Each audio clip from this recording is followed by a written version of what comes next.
that's when my business really blew up. That helped me make $1 million in my course business in the first 10 months. In 2019, I could not have predicted what was coming or how big it would grow. If I just make one sale, I will have validation. I'll feel okay about spending a little bit more the next day. I was like running errands and I got a Stripe notification. And I was like, I don't know this person's name. Like, what is happening? I just kept doubling my money day over day over day until I was spending like $4,000 a day, and it just held consistent, and I was mind blown. I made like 3 times my money back on ads, and I was like, oh my gosh.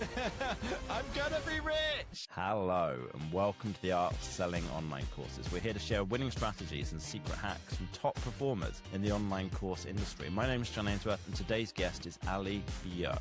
Now, Allie is an award-winning digital marketer and demand generation strategist. Her frameworks, methodologies, and psychology create a foundation for easy for all to access marketing and sales success. And she was introduced to me by a good friend of mine, Christopher, who's been on the podcast. And I'm going to find for you when that was. It was very early. I think it was episode 16. So Allie has been recommended as someone who absolutely knows her shit, doing great stuff, and actually works with course creators herself as well. Allie, welcome to the show.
Thanks so much for having me. I'm really excited to be here. So you've said something that I think is super interesting. You said that you believe you can grow an audience without freebies and only focus on growing with buyers instead. And I looked through the numbers that you said you kind of get in terms of conversion rates in your email campaigns. And I'm like, that looks like a list of buyers that you have got there. So it's pretty baller. So talk us through that. Like, how did you come to that conclusion, and why do you think that? Yeah, so it really evolved out of necessity. I started my business, it's been about 15 years ago now, and I had little babies at home, and I couldn't be on social media all the time. So I knew I wanted to grow a really big business. I knew I wanted to make a lot of money with my online business. And the fastest path to be able to do that for me without growing an audience and without relying on a launch strategy was to sell low ticket products from ads. So around 2019 is when I launched after, some testing and some like dabbling, not really going all in. When I finally went all in with ads and low ticket offers in 2019, that's when my business really blew up. It's like I finally figured out the thing that works with low ticket offers to cold traffic.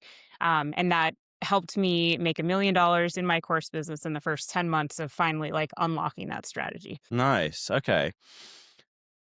Why do you think that works for you? Like what, or is that the wrong question? Like, what did you do to make it work for you? Like, what's the, how did you get that working? Yeah. So a lot of people up until that point were like, you don't want to sell low ticket products. You'll just attract like a very needy audience or people who don't ever take action, and, just kind of like a low vibe audience. But what I figured out is that if you speak to the right psychology of the right buyer, somebody who values their time the most, those are the same people who will want to keep buying other things. So if we could create an offer that was highly focused on the time saving piece, it's not just like a full course for $27.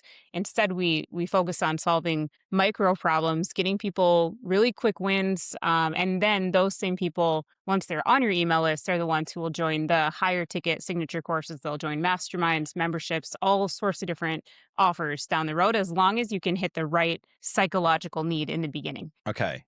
So there's a couple of important bits there, it sounds like. So you've Okay. got to identify the right audience, and then you've got to make a product that that audience would be interested in, rather than the people who are just like after something really cheap for a whole Yeah. course.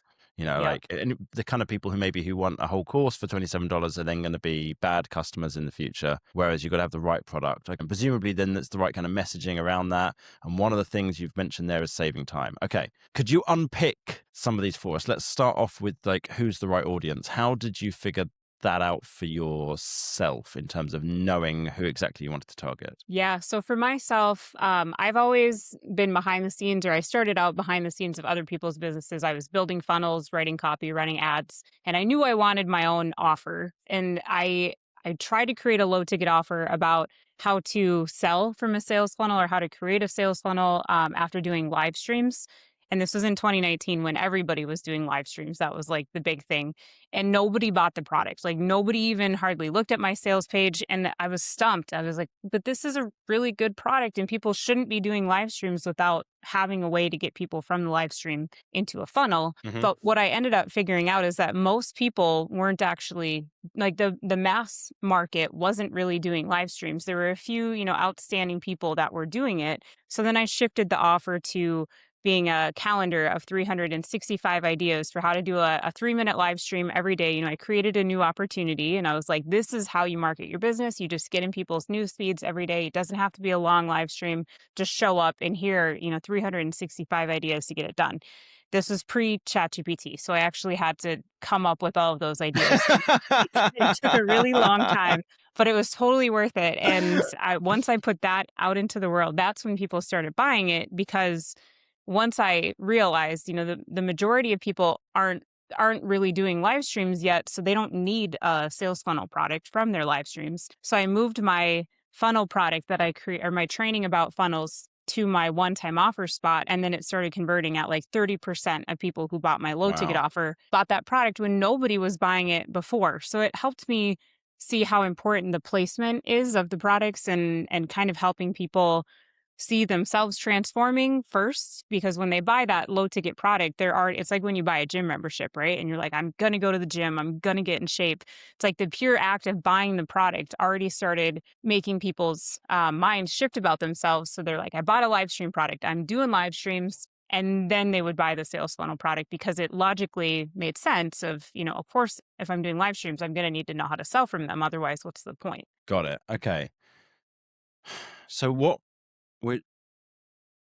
when you did that, how sure were you that that was then targeting the right audience?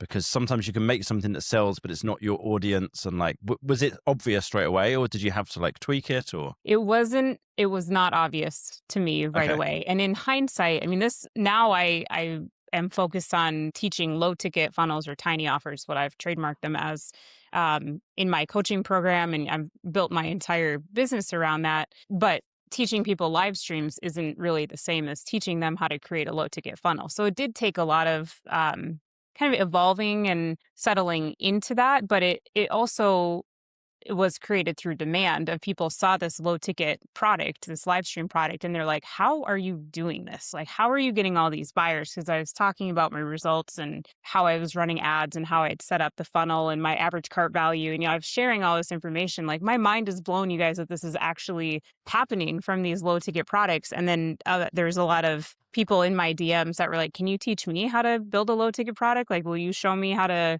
do this? And I was just going to create a course about it. And like, I didn't love being in front of the camera. I didn't want to be front and center of my business. I was really uncomfortable leading a group. And I created this course, and I had a friend who found the webinar, Evergreen webinar for the course. And he's like, you have to do a group coaching program and you have to do a live webinar. Like, he kind of convinced me into getting out of my comfort zone, doing a live group coaching program and then selling it from a live webinar. And when I started doing that, I started doing a weekly live webinar every week in 2020. And that's when my business like continued to expand and blow up from there. So it was kind of like I got where I wanted to be from just taking action and just doing what I knew how to do. And then that kind of unlocked the next level. And then I did that. And then that unlocked the next level. So in 2019, could not have predicted what was coming or how big it would grow. But I just knew that, if I could just make a little bit of money from a funnel, it would prove to me that it was possible. Like I could make the same or make money from selling to strangers like my clients were, because before that, it didn't even seem possible to me. It seemed like monopoly money, pretty much. So who is your audience now? What's like your ideal client nowadays? Yeah, probably course creators and experts in all sorts of different niches. Everything from like homeschooling moms who are selling a homeschooling calendar for $17 that brings them into a 297 course to client. Somebody who is teaching SEO. I also have other, marketers and course creators who are selling tools about growing an online business. So it kind of spans the all sorts of different industries. I've got relationship coaches, health coaches, lots of different creators. Okay. Is it mostly people selling low ticket stuff already, or people who are selling the coaching program, like higher ticket coaching programs, and then you help them to do the low ticket stuff? Or Yeah, for a lot of them, they've already created something that's, I'd say, like low to mid ticket, more like 297-ish for a course or something like uh-huh. that. Kind of the mentality of build it and they will come. Like they've built a bigger course and it's either not selling as well as they wanted, or they're not finding their ideal audience, maybe their freebie or their ads are kind of like dying and they're trying to stay profitable. Hmm. That's usually when people find me. And then your kind of shtick, the thing you help people with is how can you manage to run ads to a low ticket offer? Is that Mhm. correct? Have I understood right? Yeah. Okay, Yeah, cool. primarily ad space. I mean, I have some clients who are on YouTube and just have been creating content without really selling anything, and then it's a matter of just tweaking their description and putting their low ticket link in there or mentioning it in their video. But for most people, their primary source of traffic is Meta ads. Got it. Okay. Yeah. So what's the first step when someone comes to you if they're like, "Oh, I want to do this. I want to set up this low ticket offer." My what did you call them? Tiny offers. Sorry, that's what Yeah. your name for them, right? Yep. What's like step one? How do you get started with that? Yeah, usually figuring out what their bigger vision is for their business, Uh-huh. what they ultimately want to be selling. So we always reverse engineer from there. We figure out, if somebody has a membership, how do we get more people ultimately to join their membership? And if they have a high ticket, what's the path between the tiny offer to their mastermind or their, getting people on their webinar, if that's kind of the conversion event that they're using for their higher ticket thing. And then from there we try to pull out either something that's inside of their bigger signature program Uh-huh. and see if that's like the thing that's most attractive for people, or maybe there's a pain point that we can solve somewhere else, that's like a quick win for their ideal person, something that Okay. would be quick plug and play. It's oftentimes like teaching a framework that's different than they may have seen before. It could be swipe files, it could be like an organizational chart or something like that. That's just kind of like an asset or a digital thing they can download and plug into their business or their Okay. lives. So you kind of want something that the person who's buying it can get use from really quickly. Hmm. Okay. Yeah. The quicker, the better. This is kind of similar. This is very similar for us. We approach this in a very different way, but I think that we've both found the same kind of strategy, but we approach it from one way, you approach it the other. So this Nice. is fascinating. Okay. Yeah. That's Um, cool. one of the things I say to people, we call it the tripwire product because one of the reasons what we Mm, do is we start with lead magnets. We'll do, most of our audience have got organic traffic, and we'll point people from there to a lead magnet, and then the lead magnet goes into a tripwire, which is typically our starting point for testing is always $27, pretty much. And nice. so, what kind of price point have you found with your It tiny up offers? until 2025, I was exclusively $27, and then I dropped it to 17, and then my front end conversion rates tripled, and Oh, everything else held very consistent. nice. Yeah, right. It's like, and it had gone down kind of over the years. It was probably higher in like 2020, 2021, and then a lot of my funnels were down around like about 3% of people who go to the landing page would buy it, and then it Uh-huh. jumped to like 10 to 12% at 17. So I Wow. was like, well, I'm gonna keep I'm gonna doing stick with that. that then. Yeah. But you don't know until you test, right? Like No, it's no. it's so interesting. No, we'll always start 27 and then we'll test 17, 37, Okay, 50, like nice. every, Yep. if we've got enough traffic, we'll test whatever what do you got? What's this audience kind of like? And Yeah. like some, it doesn't take any difference. You go up Yep. to $37 and the conversion rate stays the same. It's funny. May as well, Um, right? yeah. Keep So, it there. okay. So someone comes to you, you are reverse engineering it. So you look at what's your main program you've already got. Is it the 297 thing? Is it you've got a group coaching program, whatever it is? How do you get people into that? Maybe that's a webinar. Then you reverse back to like, okay, how are we going to get people to attend that webinar? And then back to let's choose a product that's, I assume, going to get in the right kind of people who then would be a good fit for the later on Mhm. program, right? Yep, Now, one exactly. thing that you mentioned there then was like when you're choosing that product, what you're looking at is maybe it's a framework, maybe it's a resource, something they can just plug into their business. I'm gonna guess here that there's a bit of an art to choosing the right product that will appeal to the audience on ads and also fit with the program that they're going to be selling later. Yeah, Do you have exactly. any tips for people about that? If someone's like, I want to do this, like how can they do that better? Yeah. So we call it like cannibalizing your higher ticket program. You don't want somebody to buy the low ticket thing and be like, I'm good. I don't need anything else to solve all my problems. So one way we've described it is sometimes it's teaching them the what without really showing them the how. So kind of Hmm. introducing them to the concept, similar to like what a webinar would do. You're more about shifting the beliefs inside of the product. Other things that we've done have been kind of taking a piece of your signature framework and then renaming it slightly differently. So I have a friend named Colin Boyd, and he has a program called Sell from Stage Academy. That's $2,000, and he pulled out his a piece of like creating your story, and he renamed it to the conversion story formula. So it's almost like a mini course that he's teaching this story formula in his tiny offer, but then you have to join the bigger program to know how to apply that story to selling events or how to use your story to make more money. So it's pulling out sometimes a piece of your bigger thing, or figuring out what it is that your audience thinks that they're stuck with, like where they're stuck the Mm. most. Like in the fitness world, I've had clients that create programs that are like the abs accelerator program, and it's about how to get a six pack, even though they know that like it's sleep, it's probably counting your macros, it's eating enough protein, it's like all these other things. But what her audience is often saying coming to her is like, I just want a six pack. Like as long as I have that, I'll be happy. So she's teaching them like this ab workout program. But then once they're in, the order bump might be a 7-day nutrition plan, or it might be, the next, I think her next program is like a booty program as the upsell. So it's like she's kind of picking specific body parts, even though inside of her membership, it covers everything from the nutrition to just overall wellness. So it's like pulling out one tiny piece of it and using that. How often do you get it right first time, the offer that you try? I would say for me, usually about 80% of the time. Okay. For clients, sometimes it's a little, I would say maybe like 30 to 50% of the time if they're in a coaching program, especially if they're just getting started and they don't have a ton of data on what their audience wants or needs. Yeah. So if someone tries this and it doesn't work, they shouldn't be like, oh, Totally normal. it just doesn't work for me. Give No, up, you know. I'm out. Yeah. No, no, not at all. I mean, even for Allie's full of mine. shit. This Yeah, is no use, you exactly. know.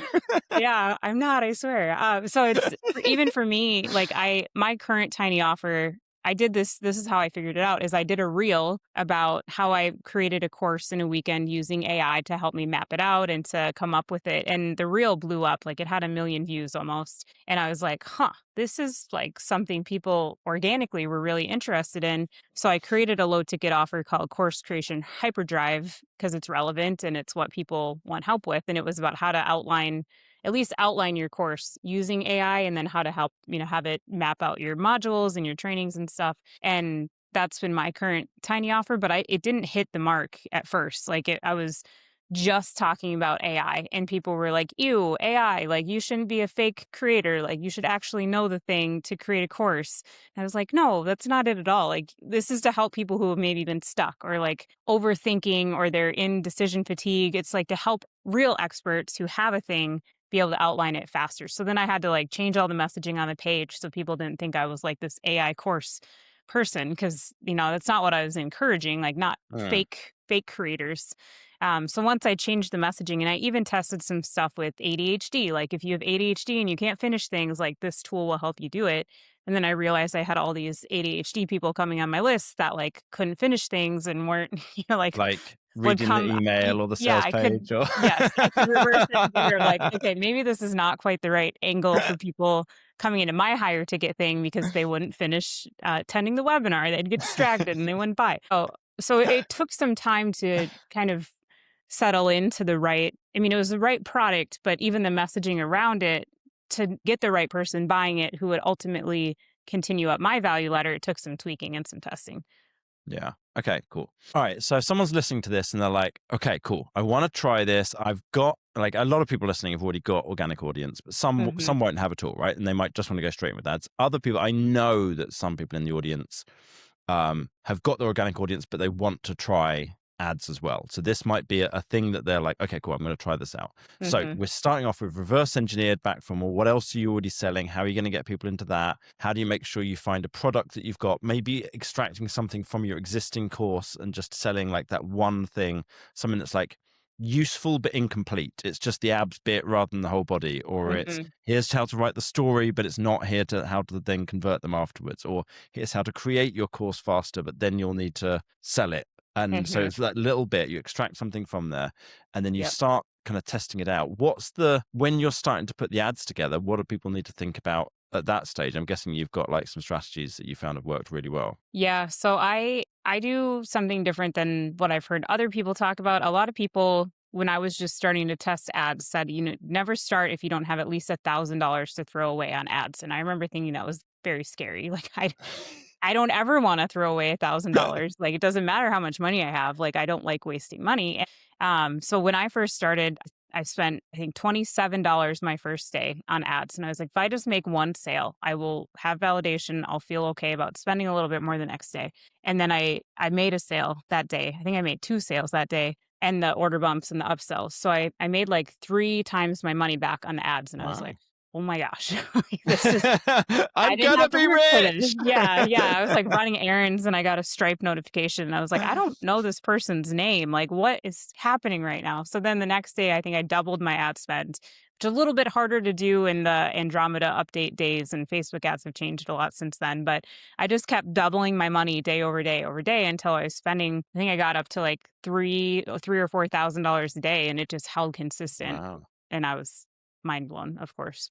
But yeah, so even now with all the updates and changes that ads have made over the last 5 or 6 years, I still only tell people to start with like 25 to $30 a day in ad spend. And if they don't make a sale the first or second day, I already shut things off, tweak messaging, test a little bit different angle, and then I would turn them back on after I've kind of made my control tests to see if that works better that time. And so what are you finding in terms of like the kinds of ads that are working for people nowadays? Does it vary massively, or like what's any rules of thumb? Like how if someone wants to start with this, what can they do? Yeah. So when I'm coaching people through starting, I usually have them the way that I've been seeing it work best now is one campaign with one ad set. So one set of targeting.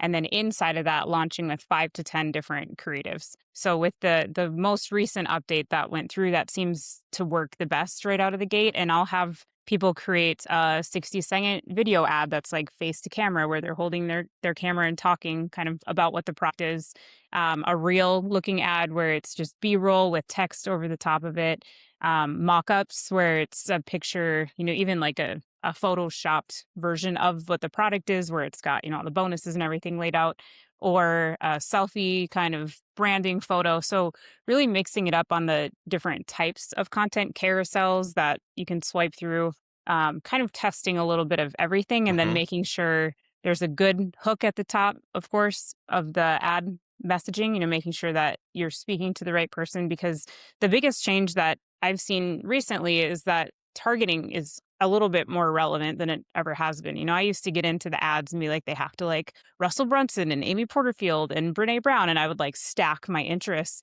But now I just do broad targeting. And what we've been finding is that Meta's basically adding a bunch of tags to all of our products of like the example that I heard was that say it's a product for dogs. If the picture that you're using is an older dog, then Meta will add a tag that's like picture of older dog. So then if I'm someone who's on the, I'm like scrolling Facebook and Meta has figured out that I have an older dog for some reason because I'm clicking on different ads and articles about helping my older dog, then it's just going to help us connect. So it's more about like the tagging that probably AI is doing and Meta's doing in their algorithm, that they're just trying to match up tags between users and advertisers much more than they could before. So you don't even really need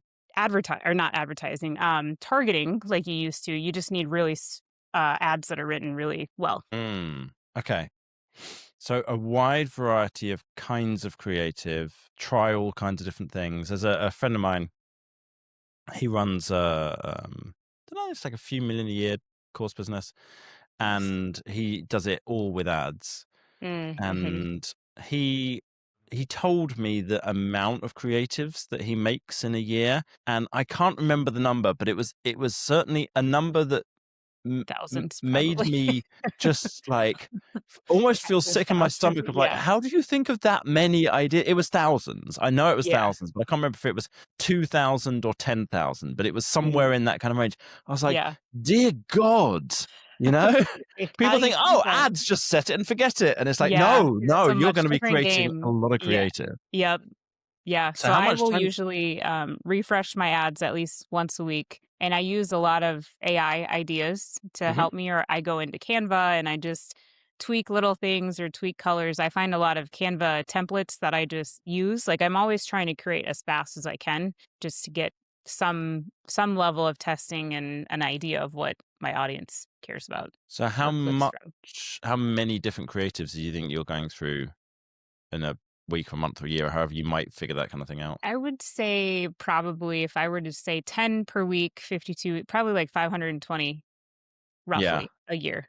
Okay. I'm probably not on your friend's level, so I guess I need to get there. I got to up my game. Yeah.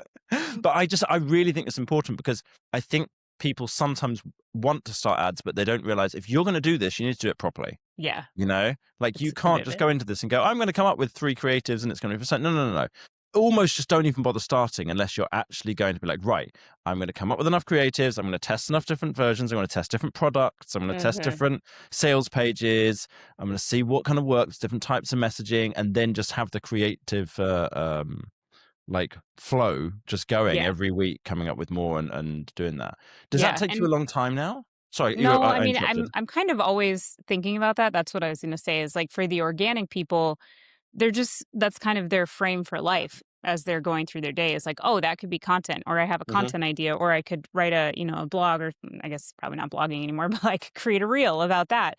That's kind of how I see the world about ads. It's like, oh, I could test this ad angle, or I could test this creative. I'm just kind of filtering my day through that perspective instead. So Mm, just kind of a different angle of how you're creating. But it used to work that you could, I mean, I used to set it and forget it for 6 weeks where I would set up one yeah. ad and then it would just go and go and go. And then it would kind of slow down and stop working. And I would get very dramatic and like, my business is done. This strategy's not working anymore. And then I'd refresh my creative and then it was like, bam, back to the top. I'm like, I just, if I could like not get to the point where I'm being very melodramatic about like my 15 minutes of fame is over and the strategy is dying. And like I would just create a new ad and it would just pop right back to the way it started. So then I kind of learned over time, like I can prevent that from happening if I just rotate fresh creative in more than every 6 weeks. But those were like the glory days, and the marketers are like pre the Google slap. Do you ever read like those old books about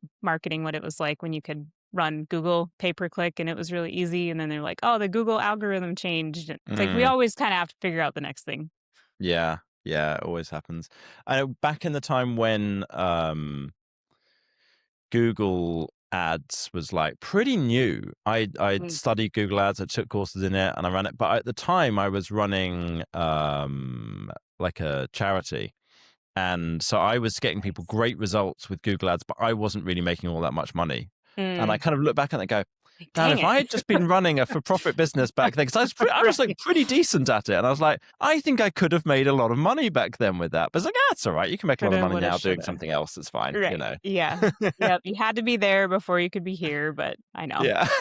Always 2020.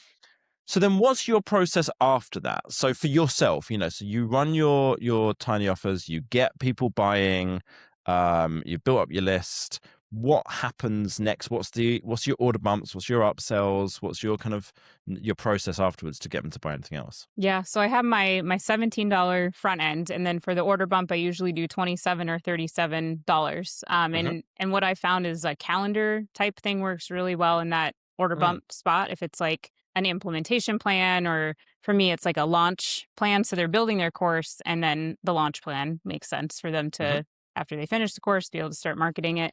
And then my upsell is about, it's a bundle of courses right now, kind of because I wanted to create something new and I didn't have a ton of time. So I just kind of threw it together. But it's converting at like 20 or 30%. And it's Oh, a that's strong. course. Right. Yeah. So it's a course about writing the copy and then how to build a funnel. And it's kind of just the general next steps. But I think because it's a bundle, it's not as succinct as my higher ticket program that really walks them through a clear path. So I think that's why it still works. And then what happens after that? How do you promote the higher ticket program? Yeah. So I have about 3 emails that welcome them into the courses and say, make sure you make time to go through these. Our most successful clients go through module 2 first. And the goal is to try to get them to log in and consume something. And then after those 3 emails are up, I run a weekly webinar that's always at the same time on the same day. So then the emails are like, hey, join us on Monday where we're going to teach you how to make $1,000 a day with your course or with your low ticket. I do low ticket offers. So I'm going to show you how I do that and how I've made $1,000 a day with them. So it's kind of like a next step or like an aspirational step that I'm teaching on this live training. And then from there, at the end of my webinar, it's a book a call is the call to action. So then on the call, we can kind of figure out where they're at in business. And then right now it's a 3K program, a 7K program, or a 25K program. I have been banging on to people on this podcast. If you're listening and you're sick of hearing me talk about it, then you just have to do it, and then you'll make a load of money, and then you, instead of being sick of it, you can just be like really grateful that I talk about it so much. But about having higher ticket programs, because most people don't. Most people listening to this don't have higher ticket programs. That's it's people who've set up low ticket stuff, which is great. It's a wonderful lifestyle thing, but then there's this opportunity to make a lot more money if you're also willing to do a higher ticket, maybe group coaching program or something like that. And if Yeah. people choose not to, logically, I kind of get it. But I think a lot of people are not doing it because they're not sure how it works, or they're not used to it, or they're a bit scared of the idea of it, or something. I don't know exactly. There's like kind of, it's different to what they've got used to doing. Yeah. But can you talk people through like some idea of how much more money you make by having high ticket programs, as well as, because you help clients to do that as well, right? So you'll have seen a number of these. Yeah. Yeah. I mean, it's a lot. I was the same. I didn't want to have a group coaching program. Like that felt really scary to have all these faces on Zoom that were all looking at me and thinking I'm going to answer all their questions. Like that was the last thing I wanted to do. But I was selling the course. It was going to be $9.97, and I maybe sold like 2 of them. And that's when my friend was like, please just try this group program thing. Please just try a live webinar. And we did it. And I made $130,000 on the first live webinar. And I was like, huh. Like, I mean, it was really fun to make. I still love making low ticket sales all day, but like that was a totally different game. And it blew my own mind for what was possible. Like it definitely stretched my nervous system out of like my reality for a while. But I think for a lot of people, if 3% of people are going to buy, like 3% of people would buy the $297 course, and 3% of people will buy the 3K course. Like every time I've tested different price points, it's always the same percentage of buyers. So the math is a lot more fun when it's 3% of people buying a 3K program or a 7K program. And it's not a ton more work to deliver it, I don't think. I think it's just a different, sometimes it's a different buyer that's buying a higher ticket thing. I have found it is actually easier to deliver a higher ticket program than a low ticket program. What is it that you are delivering this? It's group coaching, but is it like a 6-week program, a 6-month? Like, how does it kind of work? What's involved? Yeah, so it's 12 weeks right now. And I say right now because we're always testing different things. But I do 1 call a week. So I do my weekly webinar that's on my calendar. Like I never move it around. I never touch it. And then I have my weekly call that I never move around and I never touch. And I've been doing that since 2019. So it's just part of my routine. It's like, oh, Thursday, can't put anything else on Thursdays at 11 because that's when I do my group coaching call. And we have as much automated as we can. I mean, people pre-submit their questions. I just pull up the form right before we go live and I answer their questions. And then we have a school group where the community lives, and I pop in there every so often. But I do have a few coaches that I've hired that are in there just making sure everybody's taken care of. So I've tried to make it as light of a lift for myself as I can, which kind of sounds bad, but it's like that's part of growing and scaling, that I can keep my Hmm. brain in the CEO stuff, and start scaling more with having some contractors on the team that help. Yeah. Nice. And webinars.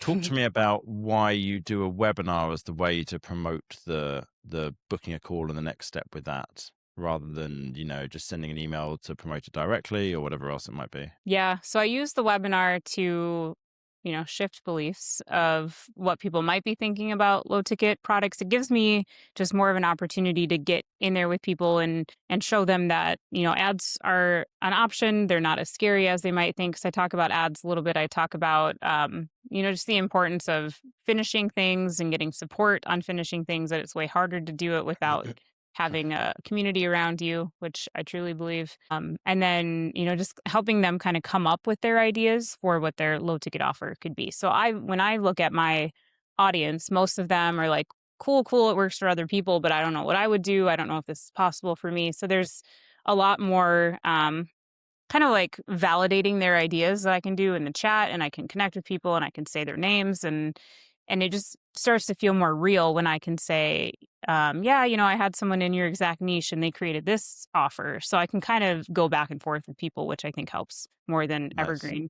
My live converts, I've tested Evergreen, I've tested VSLs, video sales letters, I've tested emails. Like we've done lots of different things. And I, for a while, like during, like I said, I've got little kids, and during COVID, like I didn't want to be doing a live webinar. So we tested all sorts of different stuff, and nothing else hit the way that that live webinar did. So that's why we ended up going back to it, even though, I always romanticized having an evergreen webinar that converted at 3%, but it just never, we couldn't get it It just to work it. doesn't. Yeah. No, we just couldn't get it to hit.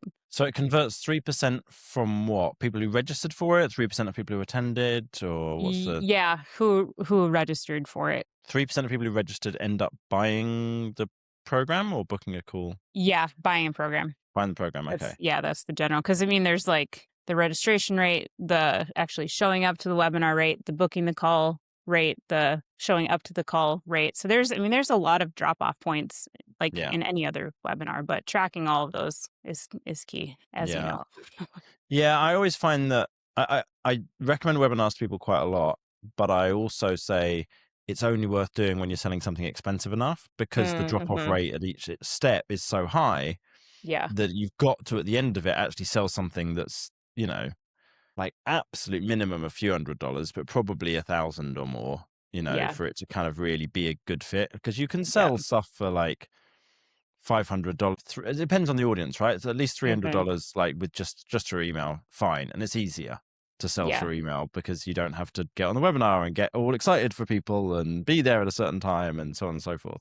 Yep. But then if you're selling more expensive stuff, it's like it converts so much better with a webinar. Yeah. I was chatting with someone yesterday, as a friend of mine, Rob, and he sells an offer for, I forget exactly, but like about 10K, something like that. Mm-hmm. And I was helping him put a webinar together for selling that. And he said to me, "Yeah, it did okay. It was like 6% of people who came on bought." I was just like, he's like, "You told me like 10% was good." I said, no. I said 10% is really good. Like that's the absolute, like, I don't know anybody converting more than 10%. 6% is like, Rob, you should do this again. Yeah. He's Yeah, like, exactly. yeah, we're going to do it again. And he's going to start running ads into it cold as well, Mm, which will be interesting to see how this is his warm audience. So he's going to try cold directly to the webinar, and we'll see, Um, but I'm like, this is great. Just keep doing this webinar. right. Yeah. Yeah, the benchmark numbers I think really throw people for a loop sometimes. Like you'd think 6 is low, or like you'd think an open rate or a click-through rate of 1 or 2% is low, but then you're like, "Oh, this is industry average. Like I guess I'm not below," which is the power of peers who can tell you that. Yeah. Helps a Yeah. lot. Yeah, I was chatting with someone the other day and they were really freaked out that maybe their email was written badly and whatever and wasn't converting. I'm like, actually, your email converted fine. It's just your email list is too small. That's the thing you need to Mm. work. So you need to know what step in the process to is at benchmark and which one is like sucking, so you can work on the right thing. Otherwise, you spend all your time improving the webinar that was already at 6%. It's like, no, just get more people on it. Yeah, yeah, it's so interesting of which drop off point to focus on too. Because even webinars, it's like if you focus on getting your sign up page or your opt in form up a few percent, like that's way more valuable than trying to get your close rate higher because then you just have more volume at the bottom of the funnel. I think Mm. people forget that there's all these different tweaking knobs to look at. So are you often recommending webinars to your clients for them to actually sell their program, or does that depend on what it is they're selling? Yeah, it does depend a lot on what they're selling. A lot of my audience is probably in a similar situation where they don't have something higher ticket yet, or high ticket to them is more like $997 or lower. A lot of them are going from low ticket to like a 297 course, which they don't need a Hmm. webinar to do. Then I just recommend email or a good, video explaining what it is. Mm. Or some Yeah. of them, I mean, I guess a lot of them too are newer in selling a coaching program, so they'll go straight to book a call, from their email sequence just to try to get the highest volume of conversations and not even, pitching a specific program, but just trying to get people on the phone to understand what their needs are. I think it's really powerful in the beginning too. Nice. Nice. If someone's been listening to this and they're like, man, I need to learn some more from Ali about these tiny offers and figuring this all out, where should they go? So I hang out the most on Instagram, and my username is just Allie Bjerk, so ALLIEBJERK, and then my website is the same, so alliebjerk.com. Perfect. Anything else you want to leave everybody with? I don't think so. I mean, I talk a lot about minimum viable products, like just get out there, get testing, try to sell something. That's the best way to get data and start scaling from there. Okay. Ali, this is great. I really, really appreciate your time coming on today. And thank you for sharing your wisdom with everybody. Yeah, thanks so much for having me. It's been fun.